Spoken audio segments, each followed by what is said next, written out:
స్తుతులు స్తోత్రాలు తెలియపరుచుకుంటూ కూడి వచ్చిన మీకు అందరూ కూడా మరొకసారి వందనాలు తెలియజేస్తున్నానండి. ఈనాటి లేఖన భాగాలు చూసుకున్నట్లయితే గనక దేవుడు మన గురించి ఏర్పాటు చేసిన లేఖన భాగాన్ని మనం పరిశీలిద్దాం ఈరోజు. సో ఈ దినాన మనం అందరం కూడా మన యొక్క మనసులో హృదయాలు మరి ఇక్కడే కేంద్రీకృతం చేసి పిల్లలతో కూడా ఎటువంటి డిస్టర్బెన్స్ చేసుకోకుండా మరి జాగ్రత్తగా దేవుని యొక్క వాక్యం మరి శ్రద్ధగా వినాలని మీకు తెలియపరుచుకుంటున్నానండి. అయితే మనమందరం కూడా జనరల్గా ఒక విషయమే మనం కొంత భయాన్ని కలిగి ఉంటాం అన్నమాట. ఏమిటి అని అంటే భౌతిక పరమైన జీవిత విధానంలో భయాన్ని కలిగి ఉంటాం. ప్రతి విషయంలోనూ కూడా భయాన్ని కలిగి ఉంటాం మనం. అంటే మన ప్రాణం మీద భయాన్ని కలిగి ఉంటాం మనం, మన ఉద్యోగం మీద, మన కుటుంబం మీద. సో ప్రతి విషయంలో కూడా మనం భయం అనే ఒక గుణాన్ని మనం కలిగి ఉంటాం అన్నమాట. సో ఇక్కడ ఏం తెలియపరుస్తున్నాడు అంటే లేఖన భాగాలు, దేవుని యందు భయపడుతూ ఉండు. నువ్వు మనుషుల విషయమే నువ్వు భయపడవద్దు, మనుషుల విషయమే నువ్వు చింతించొద్దు. నువ్వు ఒకవేళ భయపడాల్సిన పరిస్థితి వచ్చిందంటే గనక దేవుని యందు మాత్రమే భయపడాలి అనేటటువంటి మాటలు మనకి లేఖన భాగాలు విశదపరుస్తున్నాయి అనమాట. సో ఆ విధంగా మనం ఏం చేయాలంటే ప్రభువునందు భయం అంట మనకి శక్తిగా మారుతుందంట. ప్రభువునందు మనం ఒకవేళ భయపెడితే, లేదంటే దేవుని యందు మనం భయము భక్తి కలిగి ఉంటేనంట మనకి గొప్ప శక్తి కలుగుతుందంట. అయితే అంత మాత్రం కాకుండా మనకి ఈ లోకంలోని అనంతమైన శక్తిని ఇచ్చేటటువంటిదిగా ఉంటదంట దేవుని యందు భయం అన్నమాట. సో అంత మాత్రం కాకుండా మనం ఏం చేయాలంటే ప్రభువునందు భయం కలిగి ఉండి ఆయన శక్తిని, ఆయన మహిమని, ఆయనకు లోబడే వారంగా ఉండాలి. మనం ప్రభువునందు భయపడుతూ ఆయనకు లోబడే వారుగా ఉండాలని లేఖన భాగాలు తెలియపరిచిన మాట. అంత మాత్రం కాకుండా ఒకవేళ నువ్వు పిరికితనంగా ఉంటే, దేవుని యందు భయం లేకుండా ఈ లోకము పట్ల భయము కలిగి దేవుణ్ణి పక్కన పెట్టే వారిగా ఉంటే కనుక దేవుడు ఆ యొక్క విషయాన్ని సహించడంట. దేవుని మీద నువ్వు నమ్మకం లేనివాడుగా పరిగణించబడతావంట. సో ఆ విషయంలోనే దేవుడు సహింపనేది ఉండదు మన మీద. సో మనం ఏం చేయాలంటే దేవునికి మాత్రమే భయపడే వారిగా ఉండాలి. ఎందుకంటే దేవుడు మనకి గొప్ప శక్తి గల, ధైర్యం గల ఆత్మనే ఇచ్చాడు గాని పిరికితనం గల ఆత్మను మనకి దేవుడు ఇవ్వలేదు. తెలియపరుస్తున్నాడు మాట 2 తిమోతి 1:7 మాట తెలియపరుస్తున్నాడు. దేవుడు మనకి గొప్ప శక్తి గల ఆత్మనే ఇచ్చాడు గాని పిరికితనం గల ఆత్మను ఇవ్వలేదంట. చదవండి బ్రదర్. 1:7 ఎటువంటి ఆత్మను ఇచ్చాడు? దేవుడు మనకు శక్తియు, ప్రేమయు, ఇంద్రియ నిగ్రహము గల ఆత్మనే ఇచ్చను గాని పిరికితనము గల ఆత్మని దేవుడు మనకి ఇవ్వలేదన్నమాట.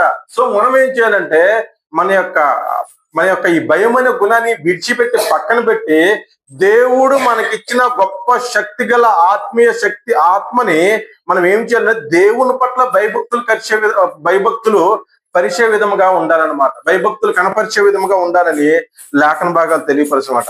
ఒకవేళ నీకు ఎప్పుడైనా ఏదైనా భయము కలిగింది అనుకోండి, అప్పుడు నువ్వేం చేయాలంటే దేవుడిని ఆశ్రయించే వారిగా ఉండాలి. ఒకవేళ నువ్వు దేవుణ్ణి ఆశ్రయించినట్లయితే ఆ భయం అంట నిన్ను విడిచి పారిపోతుందంట. అందుకే మనం ఏం చేయాలంటే మనకు భయం కలిగినప్పుడు మన యొక్క భయాన్ని, మన యొక్క భారాన్ని, మన యొక్క బాధని దేవుడి మీద వేసి మన యొక్క జీవితాన్ని ముందుకు కొనసాగించాలన్నమాట. ఒకవేళ ఈ సమస్య తీరుతుందో లేదో, లేదంటే ఈ భయం పోతుందో లేదో, లేదంటే నాకు ఈ శోధన నేను అధిగమించగలనో లేదనేటటువంటి అనుమానం ఎంత మాత్రం కూడా పెట్టుకోకుండా ఆ యొక్క భయాన్ని, ఆ యొక్క బాధని, ఆ యొక్క శోధనని దేవుడి మీద ఉంచి నీ పని నువ్వు చేసుకుంటూ వెళ్ళిపోవాలి. అప్పుడు దేవుడి పని దేవుడు చేసుకుంటూ వెళ్ళిపోతారు అనమాట. సో అందుకే మనం ఏం చేయాలంటే మన భయాన్ని విడిచిపెట్టి మనం ఏం చేయాలంటే మన పని మనం దేవుడి మీద భారం వేసి దేవుని యందు భయభక్తులు కనపరిచినట్లయితే కనుక దేవుడు చేసే క్రియ సమయానికి తగినట్టు, సందర్భానికి తగినట్టు నీ జీవితంలో చేస్తాడు దేవుడు.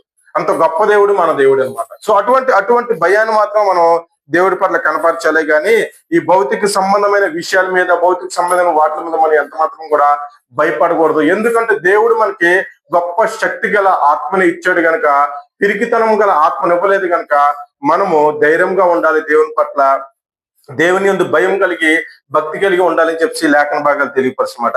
అంత మాత్రం కాకుండా పరిపూర్ణమైన ప్రేమ అంట భయాన్ని వెలగొడుతుందంట. అంటే నీకు ఒకవేళ భయం కలిగిందంటే నువ్వేం చేయాలంటే దేవుణ్ణి ప్రేమించేవారుగా ఉండాలి. ఆ ప్రేమ అంట భయాన్ని వెళ్ళగొట్టేటటువంటి సందర్భం ఉంటదంట. అంటే నువ్వు ప్రేమ కలిగి ఉంటే, ఇతరుల పట్ల ప్రేమ చూపిస్తే, దేవుని ప్రేమించేవాడుగా ఉంటే నీలోని భయం అనేది నీ దరికి చేరదని చెప్పి తెలియపరచడం అన్నమాట. 1 యోహాను రాసిన మొదటి పత్రిక 4వ అధ్యాయము 18వ వచనంలో తెలియపరచడం అన్నమాట. 4వ అధ్యాయము 18వ వచనం. ప్రేమలో భయం ఉండదు, అంతేకాదు పరిపూర్ణమైన ప్రేమ భయమును వెళ్ళగొడుతుంది అంట. చూడండి. సో అందుకే మనం ఏం చేయాలంటే మనం ప్రేమించేవారుగా ఉండాలి. మనము దేవుణ్ణి ప్రేమించేవారుగా ఉండాలి. మన తోటి సహోదరుల్ని ప్రేమించేవారుగా ఉండాలి. మనం సంఘాన్ని ప్రేమించేవారుగా ఉండాలి. మనం ఎవరైతే మన పట్ల ద్వేషాన్ని కలిగి ఉంటారో వారిని ప్రేమించేవారుగా ఉండాలి. సో అలా ఉన్నట్లయితే నీ యొక్క పరిపూర్ణమైన ప్రేమ అంట భయాన్ని వెళ్ళగొడుతుందంట. యేసుక్రీస్తు నామం ఎలాగైతే సాతానుడిని వెళ్ళగొడుతుందో, సాతానుడిని ఎలాగైతే పారద్రోలుతుందో, అటువంటి పరిపూర్ణమైన భయం అంట భయాన్ని వెళ్ళగొడుతుందంట. సో మనం ఏం చేయాలంటే ప్రేమ కలిగి ఉండాలి. దేవుని యందు భయభక్తులు కలిగిన జీవితాన్ని జీవించే వారముగా మనం ఉండాలి. మనం ఒక భయపడాల్సిన సందర్భం వచ్చిందంటే అది దేవుడికి మాత్రమే భయపడాలి అని చెప్పేసి లేఖన భాగాలు తెలియపరిచినమాట. మరొక మాట చూద్దాం. ఒకవేళ ఇప్పుడు భయపడాలంటే దేవునికి భయపడాలి అని చెప్తున్నాను కదా, దేవునికి నువ్వు ఎందుకు భయపడాలి? దేవునికి మనం ఎందుకు భయపడాలి చూద్దాం మాట. ఎందుకంటే ఎగ్జాంపుల్ జస్ట్ చెప్తాను. ఎవరైనా మంచిగా నడుచుకునే వ్యక్తి ఉన్నాడు అనుకోండి, మన ఇద్దరు ఒక బెస్ట్ ఫ్రెండ్స్ ఉన్నారు.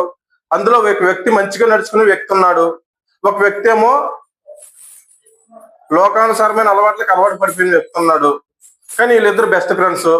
వీడేమైనా చేస్తే వాడికి భయం కలుగుతుంది, వాడేమని చేసి వీడి భయం, అంటే వాళ్ళిద్దరి మధ్య అటువంటి మంచి రిలేషన్ ఉంది.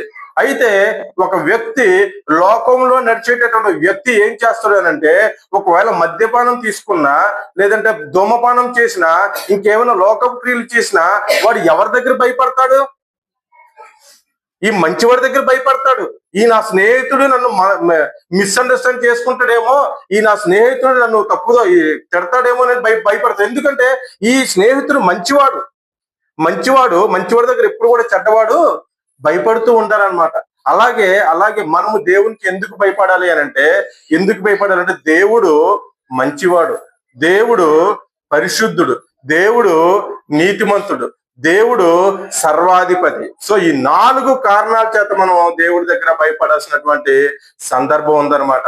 ఆ మాటల్లో మనం ఒకసారి చూసుకున్నాం. ఇప్పుడు యోహాను రాసిన సువార్త 17వ అధ్యాయము 25వ వచనం. యోహాను రాసిన సువార్త 17వ అధ్యాయము 25వ వచనం.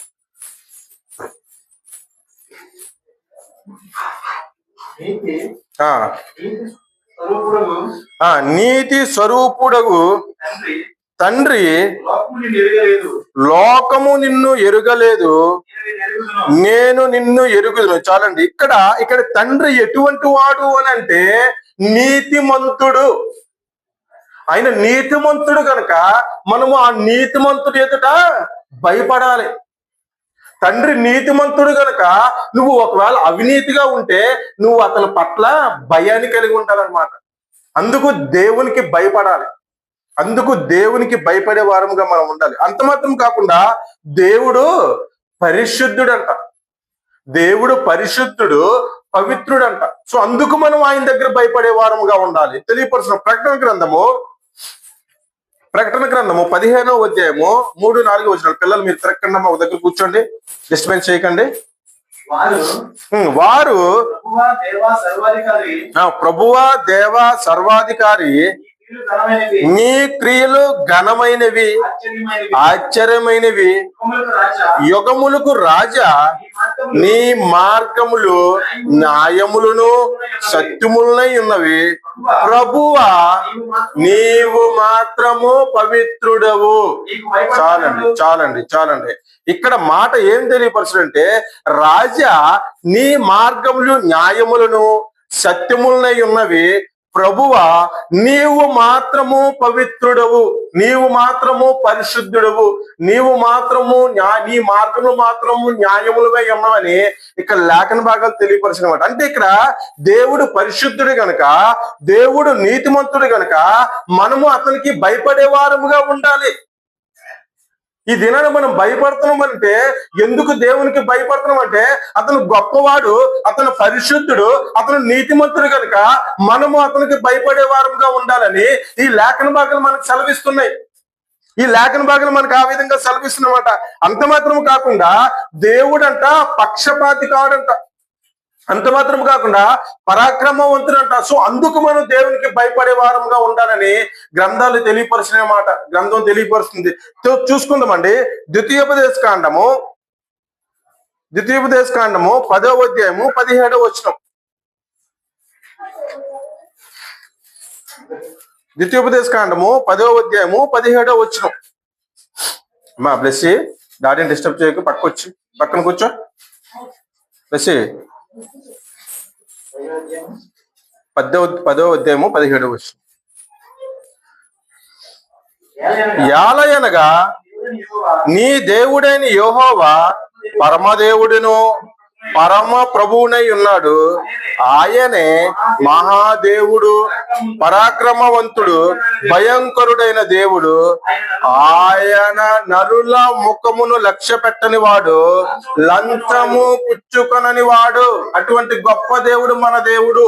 సో ఆ దేవుడికి మనం ఏం చేయాలంటే భయపడే వారుగా ఉండాలని లేఖన భాగాలు తెలియపరిచినమాట. యాలయనగా నీ దేవుడని యెహోవా పరమదేవుడు, పరమ ప్రభువునై ఉన్నాడు. ఆయనే మహాదేవుడు, పరాక్రమవంతుడు, భయంకరుడైన దేవుడు. ఆయన నరుల ముఖమును లక్ష్య పెట్టని వాడు.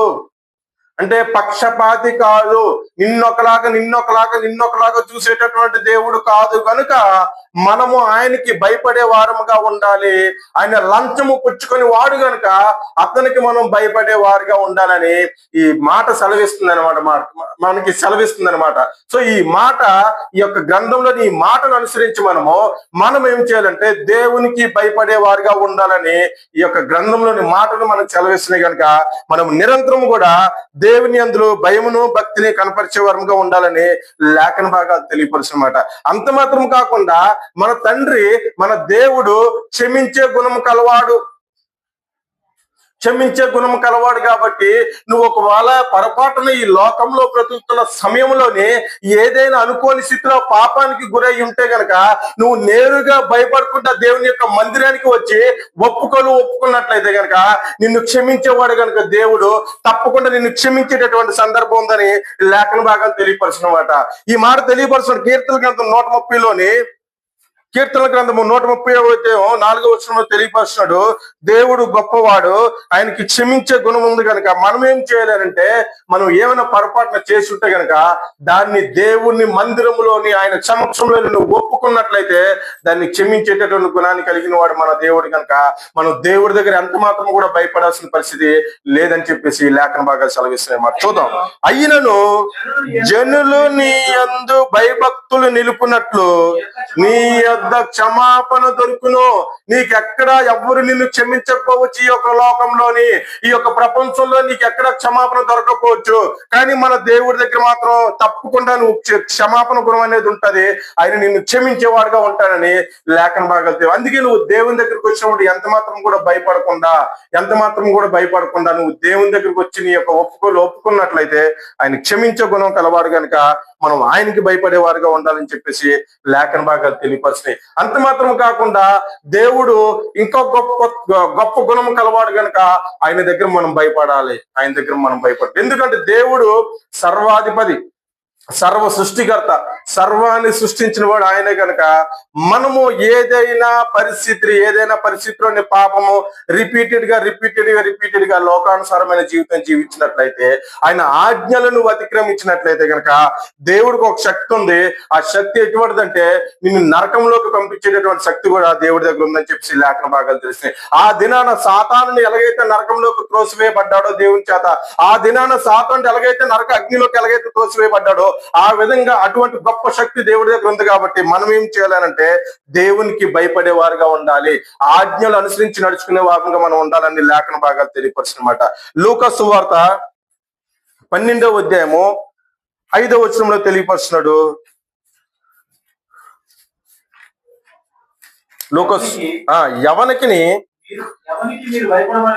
ఎవనికి మీరు భయపడవలెనో మీకు తెలియజేయుదును, చంపిన తరువాత నరకములో పడద్రోయగల శక్తి గల వానికి మాత్రమే భయపడుడి. మీరు చూడండి, చాలండి, ఆయనకే భయపడుడని నీతో చెప్పుచున్నాను.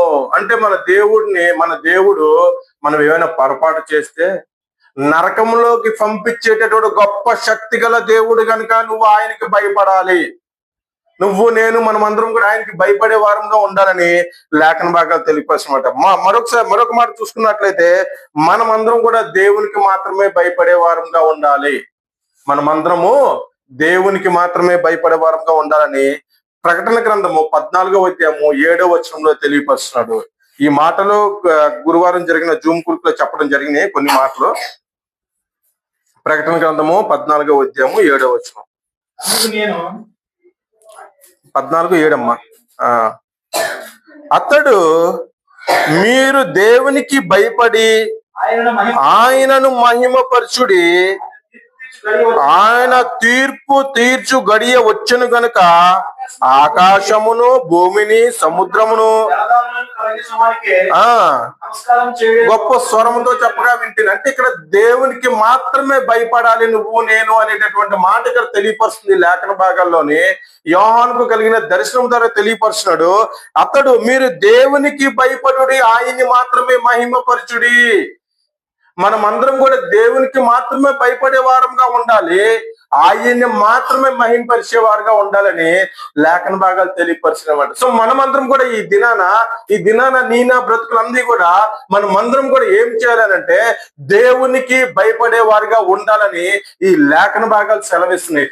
ఎందుకు దేవునికి భయపడాలంటే ఆయన గొప్పవాడు గనుక, ఆయన నీతిమంతుడు గనుక, ఆయన పవిత్రుడు గనుక, ఆయన పరిశుద్ధుడు గనుక, ఆయన గొప్ప గుణం కలవాడు గనుక, ఆయన పక్షపాతి కాడు గనుక, ఆయన లంచము పుచ్చుకోడు గనుక మనం ఆయనకి భయపడాల్సిందే.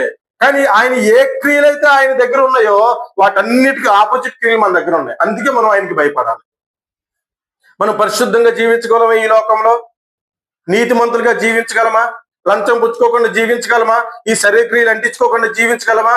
జీవించలేము. సో వాటి ఏవైతే మనము ఏ స్థితిలో అయితే మనం జీవించలేమో వాటినన్నిటిని కూడా నెమ్మదిగా తగ్గించుకోవడానికే మనం మందిరానికి ప్రతి ఆదివారం కూడుకొని కొన్ని వాక్కులు నేర్చుకొని వాటిని అనుసరించి నడుచుకునే వారముగా ఉంటే మనము దేవునితో సమానులుగా ప్రవర్తించేటటువంటి అవకాశం మనకు దొరుకుతుందని ప్రతి వారం కూడా ఈ అపుస్తుల బాధను మనం వివరించడం జరుగుతుంది అనమాట. సో మనం ఏం చేయాలంటే వాటినన్నిటిని కూడా మన జీవితంలో అనుకరించుకొని వాటిని అవలంబించుకునే వారముగా ఉన్నట్లయితే గనక మనమందరం కూడా క్రీస్తుకి మాదిరిగా జీవించేటటువంటి ఒక చక్కని పరిస్థితులు మనకి ఏర్పడతాయి. సో అటువంటి స్థితిలో మనం ఉండే వారంగా ఉండాలి. క్రీస్తుకి మాదిరిగా జీవించేటటువంటి ఒక సందర్భాన్ని మనం వెతుకులాడుకుంటూ ఆ విధంగా జీవించడానికి మనం ప్రయాసపడుతూ ఉండే వారంగా ఉండాలని చెప్పి ఈ లేఖన భాగాలు తెలియపరుస్తున్నాడు. అయితే దేవునికి భయపడేవారు ఎవరైనా ఉన్నారా? దేవునికి భయపడేవారు ఎవరు ఉన్నారా? మన పితృల కాలంలో చాలా మంది ఉన్నారండి. వాళ్ళందరూ దేవునికి భయపడ్డారు కాబట్టి ఈ దినాన మనం వారి గురించి చెప్పుకునేటటువంటి వాళ్ళ యొక్క పేర్లను కూడా ఈ గ్రంథంలో లిఖించబడ్డాయి అనమాట.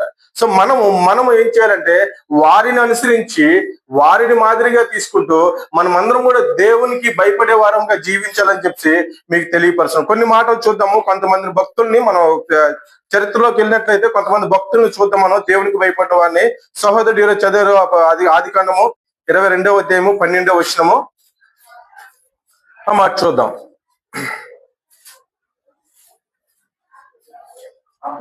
అప్పుడు ఆయన ఆ చిన్నవాని మీద చెయ్యి వేయకము. అబ్రహంతో మాట్లాడుతున్నాడు దేవుడు పలుకుతున్న మాట. అప్పుడు ఆయన ఆ చిన్నవాని మీద చెయ్యి వేయకము, అతన్ని ఏమీ చేయకము, నీకు ఒక్కడయ్యున్న నీ కుమారుణ్ణి వెనుక తీయలేదు గనుక నీవు దేవునికి భయపడువాడవని ఇందువలన నాకు కనబడుచున్నది. ఈ అబ్రహాము దేవుడికి భయపడ్డా లేడా? సంతానం లేని సమయంలోని దగ్గర 100 సంవత్సరాల వయసులోని వాళ్ళకి దేవుడు సంతానాన్ని ఇచ్చాడు. లేక పుట్టిన కుమారుణ్ణి దేవుడు అడుగుతున్నాడు. లేక పుట్టిన కుమారుణ్ణి దేవుడు అడుగుతున్నాడు. మనకి లేక బిడ్డలు పుట్టి వాళ్ళకి ఏమైతే మనం ఓర్చుకోగలమా? మనం భరించగలమా? అంటే అబ్రహాంకి ఎంత చక్కని గుణం ఉందో చూడండి. ఇక్కడ లేక పుట్టిన తన కుమారుణ్ణి దేవుడు అడిగాడని చెప్పి కేవలం దేవా నువ్వు ఇచ్చింది మళ్ళీ నీకే ఇచ్చేస్తానని చెప్పేసి మళ్ళీ తీసుకెళ్ళడానికి బలివ్వడానికి చూడండి. బలివ్వడానికి తీసుకెళ్ళాడంటే తన కుమారుణ్ణి బలివ్వడానికి తీసుకెళ్ళిన తన కుమారుణ్ణి బలిచ్చే సమయంలో దేవుడు తనతో మాట్లాడుతున్న సందర్భం అనమాట. ఇది దేవుడు తనతో మాట్లాడుతున్న సందర్భం అనమాట. అక్కడ అంటున్నాడు, నీ కుమారుని నీకు ఒక్కడయ్యున్న నీ కుమారుని నాకు ఇయ్యలేదు గనుక నీవు దేవునికి భయపడువాడని నేను నమ్ముచున్నాను. నువ్వు దేవునికి భయపడేటటువంటి గుణం నీలో ఉంది కాబట్టి నేను నిన్ను నమ్ముచున్నాను గనక అదిగో ఆ పొదల్లో కొమ్ములు తిరిగిన ఒక గొర్రె ఉంది, దాన్ని బలిచ్చేసి నువ్వు నీ కుమారుని తీసుకెళ్ళిపని చెప్పి దేవుడు అబ్రహాంకి చెప్పిన సందర్భం. అంటే అబ్రహాము ఆ దినాన దేవుడికి భయపడ్డాడు కనుక ఏం చేసినంటే దేవుడు అడిగేది చెప్పి దేవుడికి ఇచ్చడానికి సిద్ధపడిపోయాడు. ఈ దినాన మనం అటువంటి సిద్ధపాటు జీవితం మనకుందా? ఈ దినాన మనకు అటువంటి సమర్పణ జీవితం మనకుందా? మనల్ని మనం ప్రశ్నించుకోవాలన్నమాట. అంత సమర్పణ జీవితం మనకైతే అవసరం లేదు, కానీ అంత డెడికేటెడ్ సమర్పణ జీవితం అయితే మనకి అవసరం లేదులే. కానీ మన యొక్క సొంత రక్షణని కొనసాగించుకునేటటువంటి భయము, అటువంటి వణుకు మనకుందా? అది చూసుకోవాలన్నమాట. మన సొంత రక్షణని మనమే కొనసాగించుకునే వారంగా ఉండాలి. ఆ భయము మనకుందా? ఆ భయము, ఆ భక్తి మనకుందనేటటువంటి ప్రశ్న సంధించుకోవాలన్నమాట. అంత మాత్రం కాకుండా యోసేపు, మరొక భక్తుడు యోసేపు, అతను కూడా దేవుడికి భయపడ్డాడండి. దేవుడు నన్ను నిరంతరము చూచే దేవుడు, నేను ఎటువంటి తప్పు కార్యము చేయకూడదని భయపడేటటువంటి భక్తుడు యోసేపు అన్నమాట. ఆ యవ్వన వయసులో, ఆ యవ్వన దశలో ఎంత భయపడేవాడంటే దేవుడికి నిజంగా యోసేపు. చూద్దాము ఆదికాండము 39వ అధ్యాయము 9వ వచనము.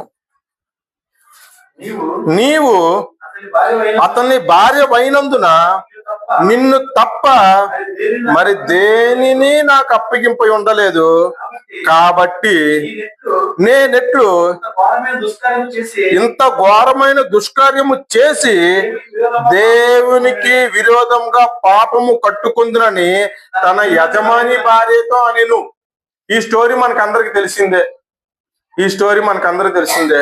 అయితే యోసేపు దేవుడికి భయపడ్డాడు కాబట్టి ఇక్కడ అంటున్నాడు అనమాట, కాబట్టి నేనెట్లు ఇంత ఘోరమైన దుష్కార్యము చేసి దేవుడికి విరోధముగా పాపము కట్టుకుంటేని అని చెప్పేసి అన్నాడు అనమాట యోసేపు. అంటే ఇక్కడ యోసేపు అంత గొప్ప అర్హత ఉంది ఆయనకి. ఆ రాజ్యాన్ని మొత్తం అప్పచెప్పేశాడు ఫరో తనకి. ఆ రాజ్యాన్ని అంతటికి నువ్వే, నేను లేను, నా ప్లేస్ లో నువ్వే అనేటటువంటి ఒక ఒప్పుకోలు చేసుకొని ఆ యోసేపుని ఆ రాజ్యం మీద రాజుగా నిలబెట్టాడు అతను. కానీ అంత పవర్స్ ఉన్నా, అన్ని హక్కులున్నా, అంత అధికారం ఉన్న అతను కేవలం ఎవరికి భయపడ్డాడండి? ఇక్కడ దేవునికి భయపడ్డాడు. దేవుడు నిరంతరం చూసేవాడు. నేను ఎక్కడికి వెళ్ళినా అక్కడ ఉంటాడు, అక్కడికి వెళ్తే అక్కడ ఉంటాడు, ఏ ఇంట్లోకి వెళ్ళినా రూమ్లోకి వెళ్ళినా ఉంటాడు, ఇంకెక్కడికో అడవిలోకి వెళ్ళినా కూడా అక్కడ ఉంటాడు. సో దేవుడు నిరంతరం నన్ను చూస్తాడు కాబట్టి ఆయన దేవునికి భయపడే భక్తుడిగా ఉన్నాడనమాట. అటువంటి భయము మనకు ఉండాలి. అటువంటి భక్తి మనకు ఉండాలి. సో అటువంటి స్థితిలో మనం కూడా ఉండాలి. వీళ్ళందరినీ మనం మాదిరిగా తీసుకొని ఆ యొక్క జీవితాన్ని మనం జీవించినట్లయితే దేవుడు నిన్ను నన్ను అందరిని కూడా ఆశీర్వదించే దేవుడు కనుక, ఆయన పక్షపాతి కాడు కనుక మనందరిని కూడా ఆశీర్వదించేటటువంటి సందర్భం ఉంటది అనమాట. సో అందుకే మనం ఏం చేయాలంటే దేవునికి భయపడేవారుగా ఉండాలి. మరొక భక్తుడు చూసుకున్నట్లయితే నోవాహు కూడా దేవునికి భయపడ్డాడండి. దేవునికి భయపడ్డాడు. దేవుడు చెప్పిన పనిని తూచి తప్పకుండా పాటించాడు అనమాట. హెబ్రీయులకు రాసిన పత్రిక 11వ అధ్యాయము 7వ వచనం చూసుకున్నట్లయితే మనకి ఆ మాట తెలియపరుస్తాడు లేఖనకారులు. హెబ్రీ గ్రంథకర్త తెలియపరుస్తాడు అనమాట.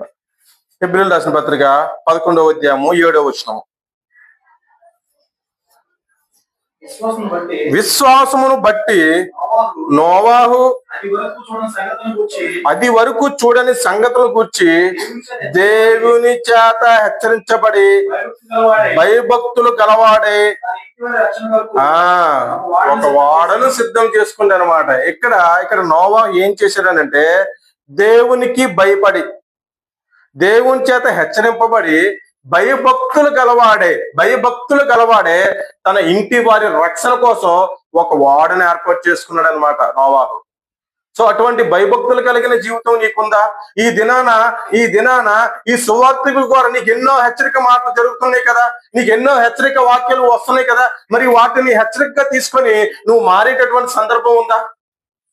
అటువంటి హెచ్చరిక మాటలన్నీ మనం మనసులో పెట్టుకొని మనం మారేటటువంటి అవకాశం ఉందా? సో అది మనం ప్రశ్నించుకోవాలి. ఇక్కడ అదే అంటున్నాడు, దేవుడు తెలియపరుస్తున్నాడు. నోవాహు అది వరకు చూడని సంగతుల గురించి దేవుని చేత హెచ్చరింపబడి భయభక్తులు కలిగాడు అనమాట. అంటే దేవుని దగ్గర ఒక కమాండ్ తీసుకున్నాడు ఆయన. దేవుని దగ్గర ఒక కమాండ్ తీసుకుని ఒక హెచ్చరిక మాట తీసుకొని దానికి భయపడ్డాడు నోవాహు. అలాగా మనం భయపడే వారంగా ఉండాలని లేఖన భాగాలు తెలియపరుచున్నాయి. అంత మాత్రం కాకుండా ఆదిమ సంఘాలు భయపడ్డాయా లేవా? ఆదిమ సంఘాలు కూడా భయపడ్డారు. చూడండి, ఆదిమ సంఘస్థులు కూడా భయపడ్డారు. అపోస్తుల కార్యాలు 9వ అధ్యాయము 31వ వచనం.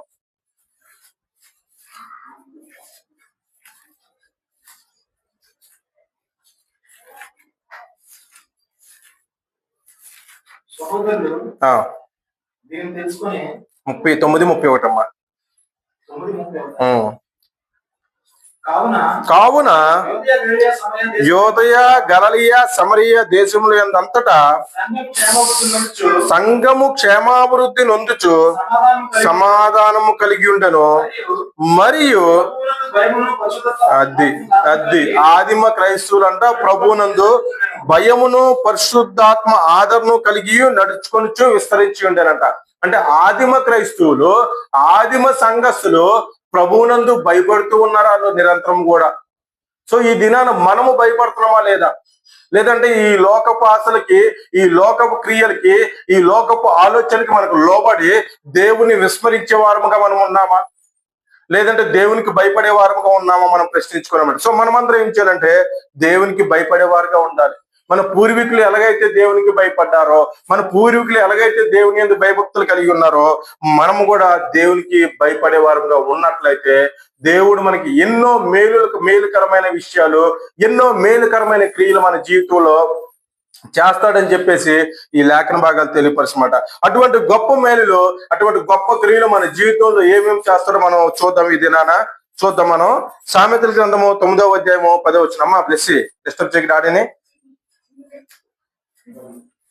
సామెతల గ్రంథము 9వ అధ్యాయము 10వ వచనము.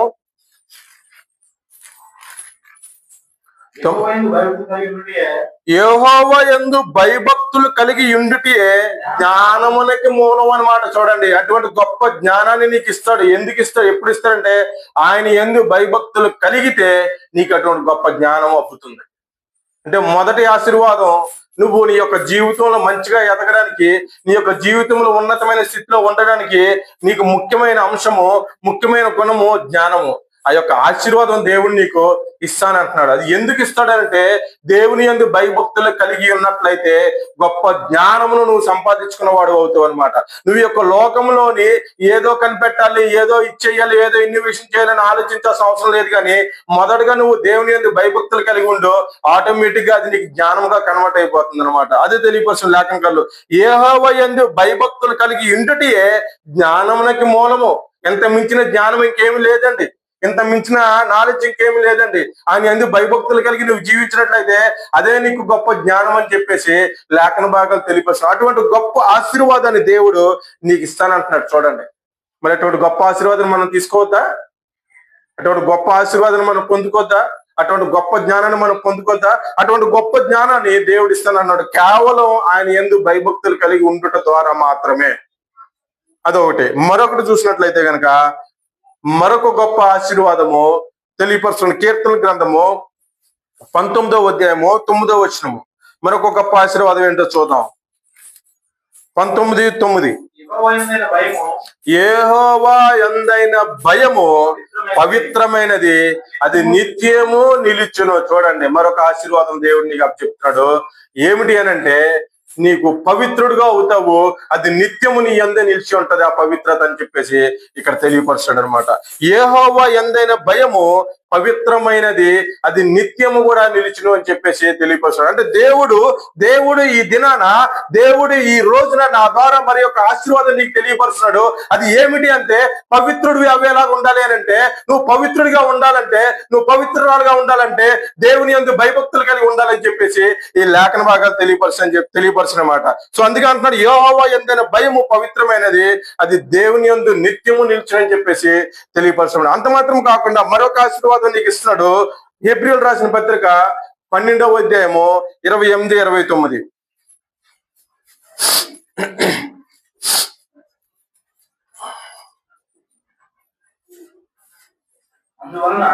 అందువలన మనము నిశ్చలమైన రాజ్యమును పొంది దైవ కృప కలిగి ఉందుము. ఆ కృప కలిగి వినయ భయభక్తులతో దేవునికి ప్రీతికరమైన సేవ చేయుదుము. అంటే దేవుడు ఇక్కడ ఏం తెలియపరుస్తుందంటే, మనమంట నిశ్చలమైన రాజ్యమును పొంది దైవ కృప కలిగి ఉందుము. నువ్వు దేవుని యందు భయభక్తులు కలిగి ఉంటే దేవుని కృప పొందుతావు నువ్వు. అంత మాత్రం కాకుండా ఆయన సేవించేవారుగా ఉంటావు నువ్వు. అంత మాత్రం కాకుండా ఆయన నిన్ను ఎంతో ఆశీర్వాదకరమైన స్థితిలో ఉంచుతాడు. ఆయన రాజ్యంలో పాలుభాగస్తులు అవుతావు అని చెప్పి లేఖన భాగాలు తెలియపరచమాట. ఒకవేళ నువ్వు ఆయన చెప్పిన విధంగా ఆయన యందు భయభక్తులు కలిగిన జీవితాన్ని నువ్వు జీవించకపోతే దేవుడు నీ కోసం అగ్ని అయి ఉన్నాడంట. దేవుడు చూడండి ఇక్కడ నెక్స్ట్ కంటిన్యూ తెలుస్తున్నాడు. మన దేవుడు దహించు అగ్ని అయి ఉన్నాడు. ఆయన దహించు అగ్ని అన్నాడు. ఎవరి పట్ల దహించు అగ్నియా? నువ్వు చేసే క్రియను బట్టి నీకు దహించే అగ్నిగా మారొచ్చు. నువ్వు పాపం చేస్తే నీకు దహించే అగ్నిగా మారొచ్చు. నువ్వు ఈ లోకంలో జీవిస్తే నీకు దహించే అగ్నిగా మారొచ్చు అని చెప్పి తెలియపరుస్తున్నాడు. సో అందుకే మనం ఏం చేయాలంటే, ప్రీతికరమైన ఆయన యందు భయభక్తులు కలిగి, వినయముతోను భయభక్తులు కలిగి ప్రీతికరమైన సేవ చేసే వారముగా మనం ఉండాలని తెలియపరుస్తున్న మాటలు. అంత మాత్రము కాకుండా నువ్వు దేవుని యందు భయభక్తులు కలిగి ఉన్నట్లయితే కనుక చెడుని అసహించుకునే వారుగా ఉంటావని తెలియపరచబడ్డ. నువ్వు చెడుని అసహించుకునే వారుగా ఉండాలంటే మనం ఏమీ చేయని అవసరం లేదండి. దేవుని యందు భయభక్తులు కలిగిన జీవితాన్ని నడుచుకుంటూ ఆయన ఆజ్ఞలు అనుసరించి నడుచుకున్నట్లయితే చెడుని అసహించుకునే వ్యక్తిగా ఉంటావని సామెతల గ్రంథంలో తెలియపరుస్తున్నాడు మాట. సామెతల గ్రంథము 8వ అధ్యాయము 13వ వచనంలో తెలియపరుస్తున్నాడు లేఖనకారులు.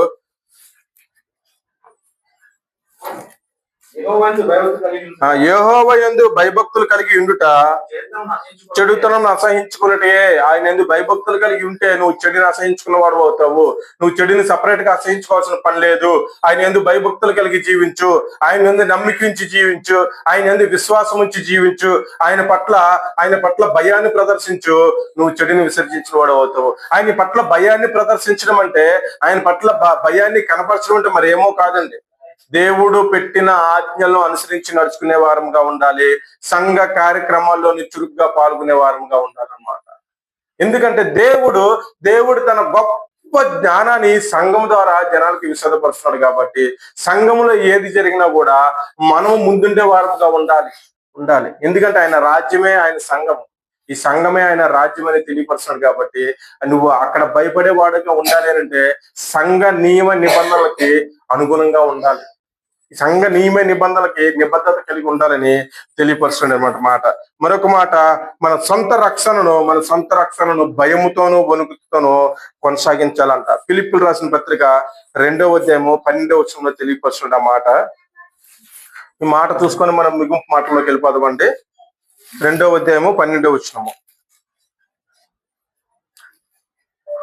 కాగా నా ప్రియులారా, నా ప్రియులారా మీరెల్లప్పుడూ మీరెల్లప్పుడూను విధేయులున్న ప్రకారము నా ఎదుట ఉన్నప్పుడు మాత్రమే గాక మరీ ఎక్కువగా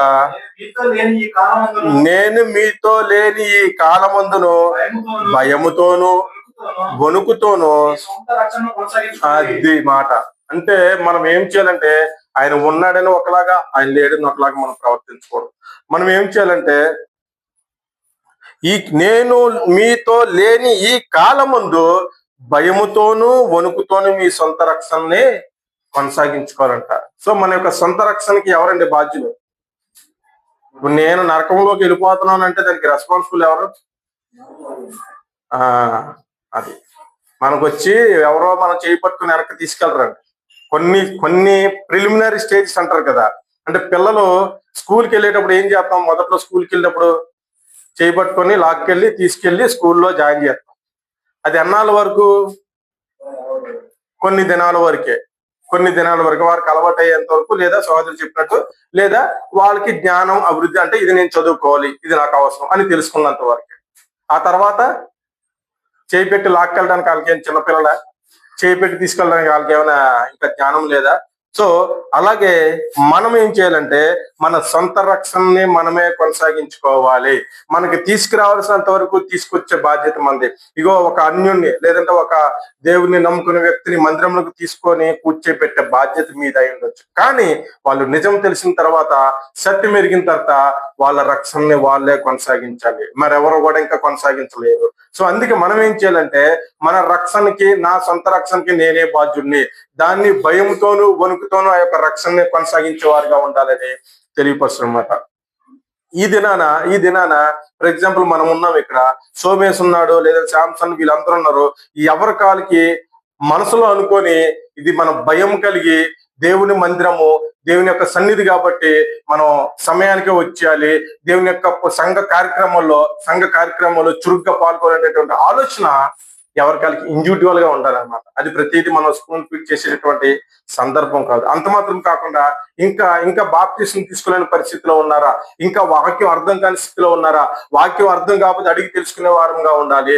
లేదు మనకు వాక్యం అర్థమైంది, ఇంకా బాప్తిసం తీసుకునే విషయంలో కానీ, ఇంకేదైనా విషయంలోని, రక్షణ విషయంలో మనం ఇంకేం చేయాలి? ఇందులోని ఇంకేమి చేయాలంటే దాన్ని తడవ చేయకుండా తీసుకునే వారంగా ఉండాలని చెప్పి లేఖన భాగాలు తెలియపరిచిన మాట. లేదంటే గనక రేపు రోజున నేను, నువ్వు, ఇంకెవరో మనకు తోడు రారు. మన యొక్క సొంత రక్షణ విషయం, భౌతికపరమైన విషయాల్లో తోడు రమ్మంటే వస్తారు, కానీ ఆత్మరక్షణ సంబంధ విషయమై ఎవరు కూడా తోడు రావడానికి ఆస్కారం లేదు. దేవుడు నీకంటూ ఒక ఇండివిజువల్ ఆత్మని ఇచ్చాడు గనక దాన్ని జాగ్రత్తగా సరైన రీతిలో, నీతి మార్గంలో, అక్రమంగా కాకుండా పరిశుద్ధ మార్గంలో నడిపించే వాడి యొక్క బాధ్యత నీదే. నీ యొక్క ఆత్మని నువ్వే రక్షించుకోవాలని చెప్పి లేఖన భాగాలు తెలియపరిచినమాట. సో అంత మాత్రం కాకుండా మరొక మాట ఏంటంటే, మనం ఈ భూమి మీద ఉన్నంత కాలం కూడా దేవునికి భయపడేవారుగా ఉండాలని చెప్పి లేఖన భాగాలు తెలియపరుస్తున్నమాట. అయితే నువ్వు, నేను, మనం అందరం కూడా దేవునికి భయపడితేనే ఆయన యొక్క కృప మన మీద విస్తరింపజేస్తాడు. ఆయన ఆజ్ఞలు అనుసరించి నడుచుకుంటేనే, ఆయనకు లోబడిన వారుగా మనం ఉంటేనే, మన యొక్క చెడుని విసర్జించి మనం ఆయన్ని నమ్ముకొని అతన్ని అంటిపెట్టుకుని ఉంటేనే దేవుడు నిన్ను దీవించేవారుగా ఉంటారని లేఖన భాగాలు తెలియపరిచినాయి. మరొక మాట ఒకసారి చూసుకొని మనం ముగింపు వాక్యంలోకి వెళ్ళిపోదామండి.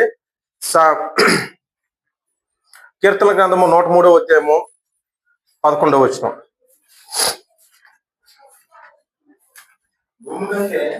భూమి కంటే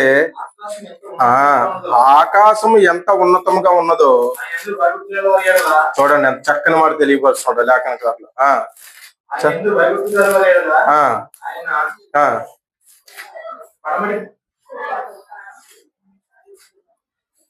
కిందే ఉందమ్మా, అంత కృప అంత అధికంగా ఉన్నది. భూమి కంటే ఆకాశం ఎంత ఉన్నతముగా ఉన్నదో ఆయన యందు భయభక్తులు గలవారి ఎడల ఆయన కృప అంట అంత విస్తారంగా ఉంటదంట, అంత గొప్పగా ఉంటది అనమాట. ఆ కృప ఎలా ఉంటదంటే మనం అనుభవించడానికి జీవితకాలం సరిపోదు అనమాట. అటువంటి గొప్ప కృప నీ మీద, నీ కుటుంబం మీద దేవుడు విస్తరింపజేస్తాడు. అటువంటి గొప్ప కృపని నువ్వు పొందుకోవాలి అని అంటే, భూమి కంటే ఆకాశం ఎంత ఉన్నతంగా ఉందో అటువంటి ఉన్నతమైన కృపని నువ్వు పొందుకోవాలి అని అంటే కేవలం నువ్వు చేయాల్సింది ఏమిటి అని అంటే ఆయన ఎందు భయభక్తులు కలిగి జీవితాన్ని జీవించడమే నా ప్రియమైన సహోదరి సహోదరులారా. ఆయన ఎందు భయముతోనూ భక్తితోనూ జీవించాల మనం. ఆయన ఎందు భయభక్తులు కలిగి జీవించినట్లయితే ఆయన యొక్క కృప ఎంత విస్తారంగా ఉంటది ఇక్కడ తెలియపరుస్తున్న మాటలు.